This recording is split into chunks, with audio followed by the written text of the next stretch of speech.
Chairman, I see this, and I don't mind calling them out, but Captain Traoré and Burkina Faso, as they know that both, whether it's their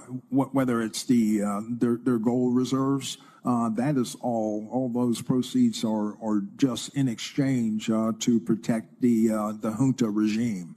There's a number of examples across, even in a top U.S.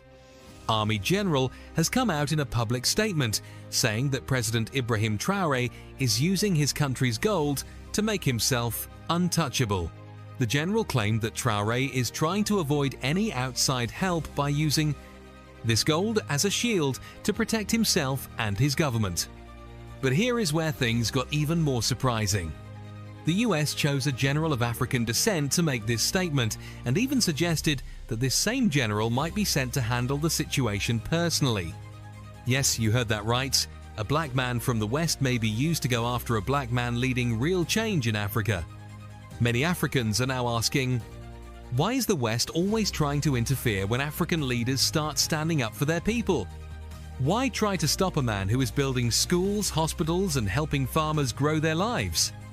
Traoré has not responded to these new claims, but he has made it clear in the past that Burkina Faso is for the people, not for sale. You will hear about the African Union. Yes, it exists. But what is the effect of the African Union in reality?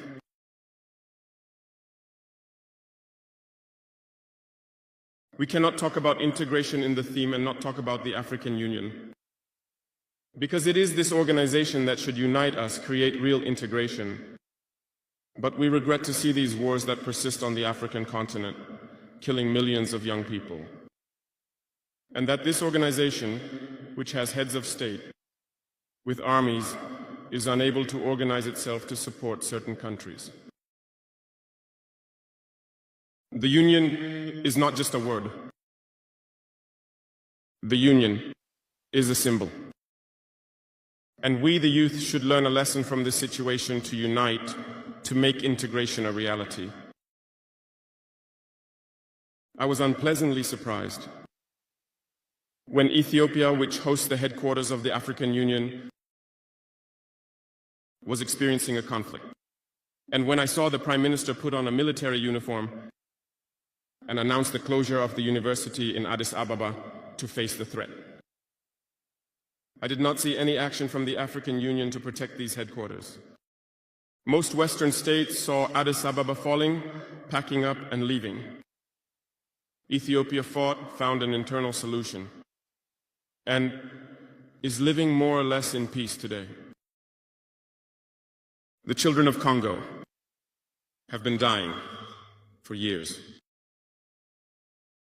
Several other conflicts, such as in Sudan, exist on the continent. We would have liked to see the African Union generate the forces and all the necessary strategies to support these states so they can regain peace. For nearly 10 years, the Sahel has been the theater of international terrorism. But we see no support from these organizations to find a solution to this problem.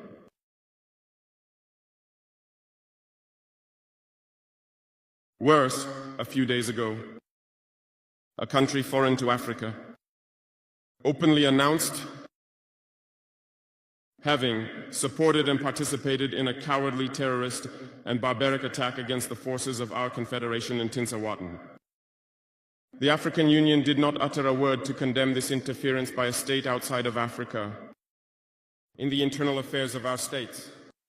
I would like them to hear this and therefore break their silence and take action so that the youth can believe in the African Union.